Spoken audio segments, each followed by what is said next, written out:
Hey, I'm Claudia from Soloka, and this is Skills Pay Bills, the recap. Hey, thanks for tuning in today. I just have a few things I would like to talk about, one of them being the airport and the awesome experience that I had. So, I really wanted to talk about having my.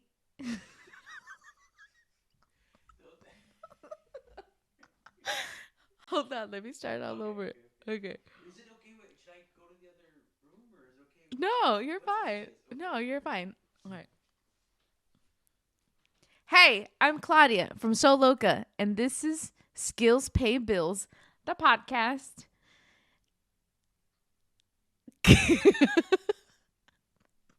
I wanted to basically do a little recap of all the things that I've been up to, which has been a lot. But I would like to start off with the installation at the airport. One of the things that really got me through this amazing experience and being able to like show up and make sure everything was packed and ready to go was creating a checklist. And one of the reasons why I created a checklist is because I'm ultra paranoid about going to the airport and forgetting something. And this wasn't any different than any other time that I've traveled. So, creating a checklist and making sure I had everything and all the things I needed to install was really important to me. And I felt like towards the end and the installation date, which was like a really big relief for me, just knowing that they were where they needed to go and they weren't going to be in the studio and they weren't going to get damaged or any of those kind of things. I really started to put a lot of thought into each jacket. And the last jacket, the Blur the Seams, which was our initial proposal for this project, really holds a special place in my heart. So my grandma passed away in on Christmas Eve of this past year, and she didn't have a visa, so she couldn't travel back and forth, and it made it really difficult for her to even come to San Diego, knowing that there was going to be a border check. So if you go and check out this installation, there's actually a little dedication that I made for my grandma on Blur the Seams, the jacket. And the whole idea of Blur the Seams, the jacket was being able to erase lines, borders, seams, and showing our migration through our work, through how we migrate as people. And I really felt that this jacket was going to be a great dedication for my grandma because for a really long time, she wasn't able to go back and forth. And so this jacket means a lot to me to have it in the San Diego International Airport because it's dedication to my grandma, someone that supported my work for a really long time, and someone that believed in me, and someone that here and there comes and gives me these little like messages. So I'm really grateful for such an amazing opportunity that Daniel, which is the curator of this exhibition, which is Espacio en Lines, that is going to be available for the whole entire year for World Design Capital. So if you would like to go and check it out, please be aware that it's going to be at baggage claim in Terminal 2. You don't need a ticket to go and check it out, which is great. And it will be up and available for you to see for a whole entire year. There's other cool jackets like the Guadalajara jacket, which is basically where my parents are from. And that was a leather mosaic that I made out of scraps, which is what I've heard to be the iconic jacket of all four. We also have the San Fernando jacket because San Fernando is where I am from. And it plays a huge part in who I am as an artist.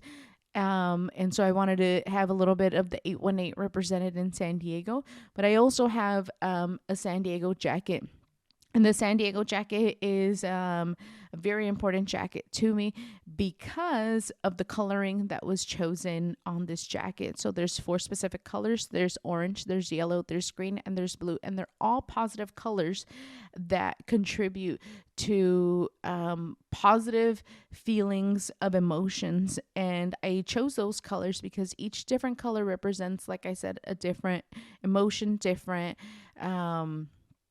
I guess, aura coloring, and San Diego has been a really important place for me. It actually allowed for me to grow as a person, as an artist. Um, I had a daughter here in San Diego. I anchored myself with a daughter, and I've also have been married here in San Diego. So San Diego is my home. It is where I feel I've grown a lot. So San Diego has a very special place in my heart, just like San Fernando does. So there is a little bit of like that whole like I'm torn by two different places. But I feel like overall the San Diego airport installation was such an amazing experience for me. It was such an amazing experience for both me and Manny, for us to be able to collaborate on a project together. There was a lot of going back and forth with me and Manu working on like the risers, being able to figure out how we're going to display things, all that kind of stuff. And, you know, the sketches, which, if you know, I don't ever sketch things out. So this was really stepping out of my comfort zone. And I really was, how do you say, I really liked the challenge of being able to get myself out of my comfort zone for the reason of being able to show that I'm capable of doing things that I'm usually not doing on a regular basis. And in that way, I'm really grateful for this amazing opportunity. And I think we did a great job as a team. And I'm looking forward to other amazing opportunities like that because I know that I could execute them and execute them well. Another thing I wanted to talk about is the Grammy I received yesterday. Check this out. I was an awardee for the Peacemaker Award from the Rotaract in City Heights. I was very nervous and excited. I think those two things have similar emotions tied in together. But I always get, you know, a little anxious and nervous going into like a room and having to talk about myself.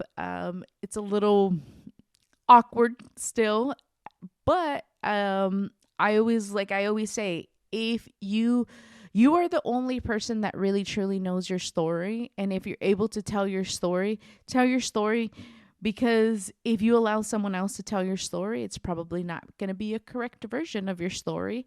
So in that way, being able to stand in front of people and tell your story and be a vulnerable person and make mistakes and do all that kind of stuff, it only makes you human and it allows for people to relate to you. So in that way, don't be afraid to stand in front of a crowd of people and tell them about all the cool things that you do, because people will admire you for having courage to stand up in front of a crowd of people that you don't know and tell them the things that you're really passionate about. So in that way, I'm really grateful for this awesome little award that I got. Look at this. This is so cool. I think I'm going to have to clean it because there's a lot of fingerprint marks because I've been holding it and kind of taking pictures with it and all that kind of stuff. So I'm excited about it. But I'm also excited that this gets to go into the studio. And I've had a really hard time, you know, stepping into the realm of acknowledging all the awards and all the accolades and all the articles and all that kind of stuff that I receive. And there was a time that I just kind of wanted to put them away and hide them under the bed and do all that kind of stuff.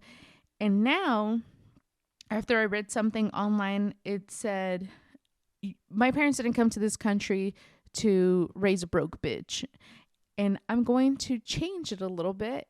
And I would like to start focusing on a wall with all my awards and all my recognitions, But on there, I would like for it to say, my parents didn't come to this country to basically raise a mediocre ass bitch. And so I'm really trying to allow my light to shine as bright as it can, because I know that sometimes we need these kind of things for us to be inspired, and for you to see someone that's really living in their truth and really going for, you know, their dreams and their passions and all those kind of things. Because the reality is that we could do anything that we really set our minds to.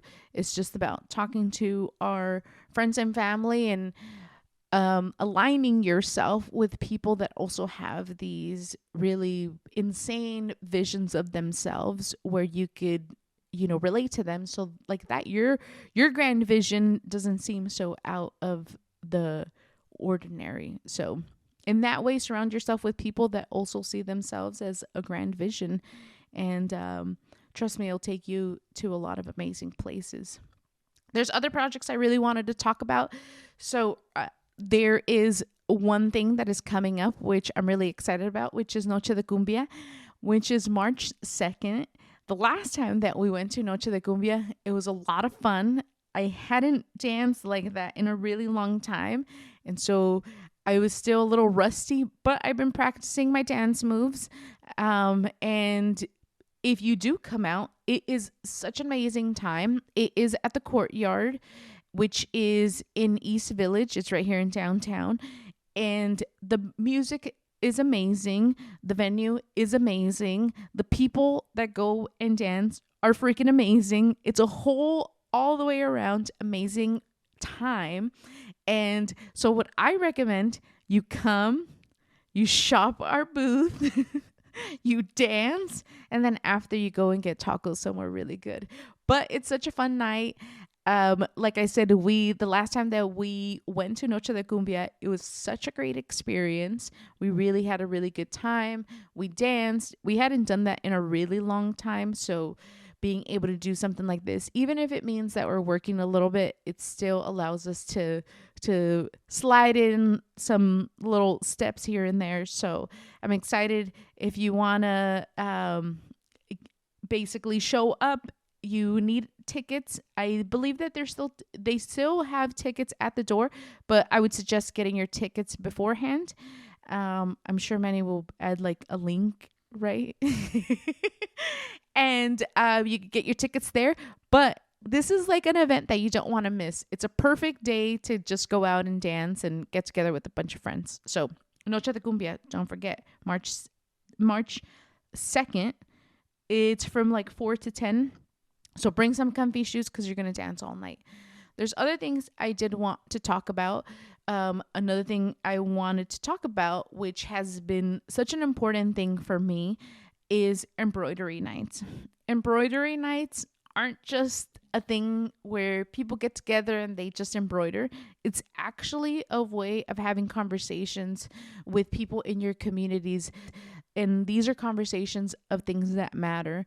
And so really allowing for people to get together, for you to meet people, for you to have meaningful conversations, and for you to have meaningful relationships with people that are in your community. These are people that you might not see on an everyday basis, but you have something in common, like an arts and crafts kind of thing. So embroidery is just the icebreaker for you to feel comfortable, and then obviously meeting someone that is aligned with the things that you also like is basically the cherry on top.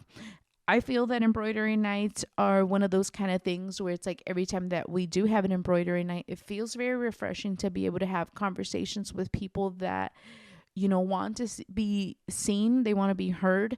They want to not be on their phone. They want to do something where they don't have to go out somewhere and drink. But if you do, you could bring a bottle of wine.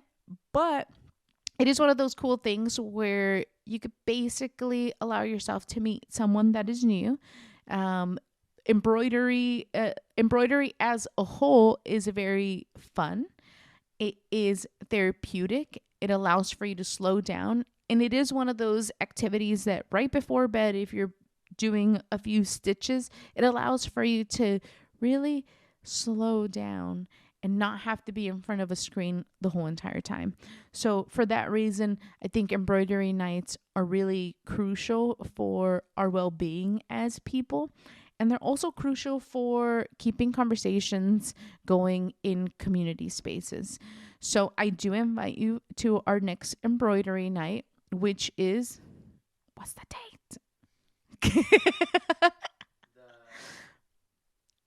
what was last Friday? The ninth. Yeah. So the 23rd. The 23rd, Friday the 23rd is our next embroidery night. And I'm looking forward to it because we're going to have these really cool designs and we're going to have a lot of very yummy tea that we've been serving. So a hot tea with a little bit of pastries and embroidery is the perfect Friday night, in my opinion. So bring a friend or meet a friend here. Embroidery nights. Sign up on our website. It is etoloca.com. There are other things I wanted to talk about, like Earth Day. Earth Day is approaching us, and what does that mean? Earth Day is, I guess, like a celebration where you want to be a little bit more mindful of recycling, waste, all that kind of stuff, right? And so for us, Earth Day is every single day, right? But we have a lot of really cool projects that we really want to showcase at different Earth Day venues. One of the projects that we're working on, since recently we got donated two big boxes of men's ties. So we got these boxes of men's ties, and I said, we should make something cool out of this. And what we are working on right now is basically creating a jacket made completely out of men's ties. And I think it will be a fun project for you to be able to look at, be able to see, and be able to understand that it was made completely out of men's ties, which is really cool. I really like adding all the details to show that what the life of this project used to be. So if it was a tie before, I really like adding all the little signature, tags that a tie usually comes in, or the shape of the tie, or things like that. So like that, you have a better idea of what this used to be. Another really cool project that we are working on for, to be able to showcase some of the cool things that we do as start to finish is recently when we were thrifting, I found two pairs of men's Ben Davis pants. They are in perfect condition. They're size 50, so they are fairly large, and I was obsessed with them. They it's a perfect fabric. I would say that the fabric is like a canvas fabric. I got one that was in a khaki color and the other one's an olive green. And so we are going to take them apart and create a really cool jacket. And the jacket will be a two-tone jacket. And like I said, we're going to keep all the detailing of the pants so you're able to see that they used to be pants before. And so we're going to be using the belt loops. We're going to be using all of that kind of stuff to be able to show that they were pants before. I'm really excited about that project because who doesn't love Ben Davis? Ben Davis is a great brand that focuses on basically workwear, and it plays a huge part in my cultural upbringing. Obviously, being raised in the San Fernando Valley in the early 90s, seeing all my cousins wearing Ben Davis, all that. So this brings a lot of memories of Aquanet, Three Flower, and Ben Davis. So I'm excited about it. I think it's going to look great. I already have a vision for it, and I'm just ready and excited to execute this project because this project is like I said, it's going to be a very striking project, and it's going to be on the website. You'll be able to purchase it, just like the tie jacket, this Ben Davis jacket, and then we also have another jacket. And I'm sure you guys have seen a jacket that we made like this before, and it's made out of denim scraps. And so our denim scrap jackets, we really enjoy creating those because they're made out of just denim jeans. And so most of the time people don't know where they could recycle textiles, right? And it's one thing to basically drop it off at a Goodwill or donate it somewhere where people could utilize clothes. But if you don't have a place, we usually take denim pants. And what we do with them is we create things like this. And so, one of the things to remember is that a pair of denim pants requires a lot of water. It's about 1,200 gallons of water just to produce one pair of pants. So, that being said, one pair of pants requires that much water. So, for them to end up in a landfill is really heartbreaking. So, in that case, we really like to take old pairs of jeans and we like to convert them into something else. So, this will be the second time that we create a denim jacket utilizing scraps that we have had in the studio. And like I said, I really enjoy incorporating all the small details to let you know what it used to be before. And I really enjoy this kind of project because it allows for you to be able to see what you're capable of doing with your old denim jeans. And guess what? We all have denim jeans, and we all have been, you know, part of that, problem of what do we do with our old pair of jeans? What can we do with these? And so if you don't know what to do with them, you could always commission me to make you a really cool jacket with them. So there you go.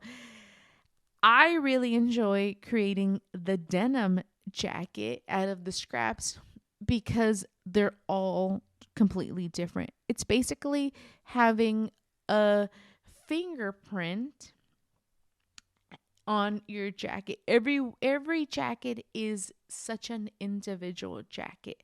And by adding all these little details of what the jacket used to be, it really allows for there to be an even more uniqueness to it.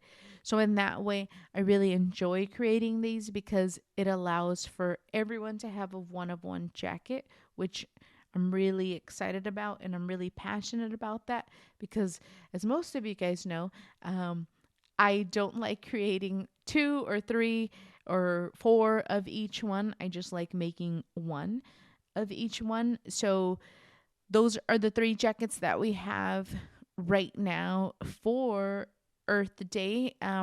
We are thinking of having one of them at our at an event that is happening, which is the Hello Neighbor.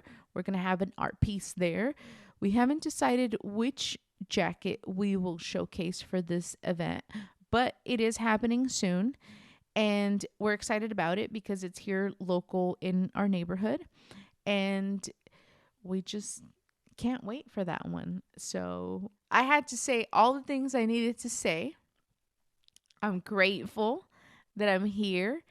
It's a beautiful day. I don't know if you could see outside, but it's a beautiful day. It's actually Valentine's Day. And I'm excited to get a heart shaped pizza. I'm excited to get some coffee with my boo.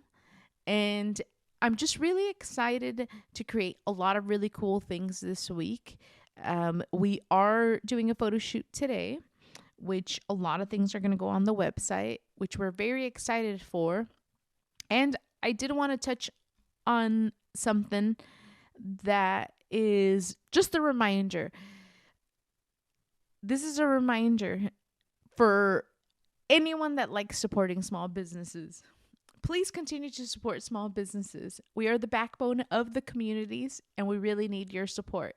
And by doing that, we're not asking for you to buy something. We're just asking you to share our story, to tell your friends about us, and sometimes just dropping our name in a room of people that would be interested in the things that we do. It's just that simple. And I feel that it could really benefit any kind of small business owner if we all did that, right? So if there is a business that you would like to basically share or do any of that kind of stuff, please do so, because that really genuinely helps us a lot. But with that being said, thank you guys so much for um, following us on season 2 now. But I'm excited. There's a lot of amazing things that are planned for this new year. There's a lot of amazing people that I'm really excited to work with. There is a lot of amazing opportunities I still don't know that are actually aligning themselves with right now. But I'm excited. I feel like the new year has really awoken us, and we're awake, we're ready, and we're here for it. So um, we'll see you next time with a really cool guest. Bye.